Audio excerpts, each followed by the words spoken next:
পাকিস্তানের এক সময়কার ক্রিকেট অধিনায়ক ও জনপ্রিয় প্রধানমন্ত্রী ইমরান খানকে ষড়যন্ত্রের মাধ্যমে ক্ষমতাচ্যুত করে সে দেশের সামরিক শাসক এবং আন্তর্জাতিক চক্রান্তকারীরা দীর্ঘদিন ধরে ইমরান খান কারাবাসে রয়েছেন।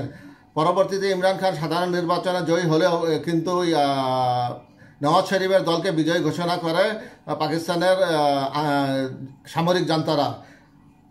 গতকাল হঠাৎ করে একটি চাঞ্চল্যকর তথ্য দিলেন ইমরান খানের স্ত্রী বুশরা। ইমরান খানকে ক্ষমতাচ্যুত করার পিছনে সৌদি আরবের হাত ছিল। বুশরার চাঞ্চল্যকর তথ্য: পাকিস্তানের সাবেক প্রধানমন্ত্রী ও পাকিস্তান তেহরিক ইনসাফের প্রতিষ্ঠাতা ইমরান খানকে প্রধানমন্ত্রীর পদ থেকে হটানো নিয়ে চাঞ্চল্যকর তথ্য দাবি করেছেন দেশটির সাবেক ফার্স্ট লেডি বুশরা বিবি। শুক্রবার 22শে নভেম্বর জিও নিউজের এক প্রতিবেদনে তথ্য জানানো হয়েছে।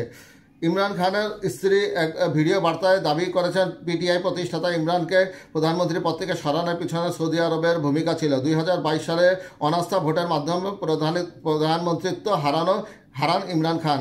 সামাজিক যোগাযোগ মাধ্যমে এক্স পিটিআই এর পেজে বুশরার এই ভিডিও বার্তা শেয়ার করা হয়েছে। সেখানে বুশরা অভিযোগ করেন, যখন ইমরান খান খালি পায়ে মদিনায় যায় তখন তৎকালীন সেনাপ্রধান জেনারেল কামার জাভেদ বাজরাও তাদের কাছ থেকে কল পান।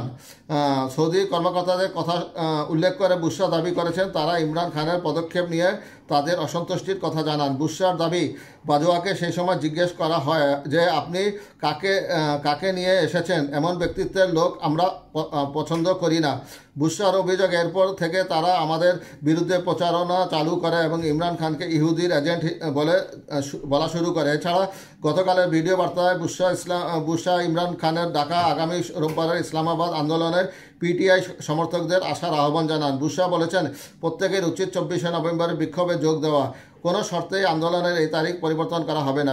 ভিডিও বার্তায় বুশরা বলেছেন, আমাদের বিক্ষোভ আইন ও সংবিধানের সঙ্গে সংগতিপূর্ণ হবে।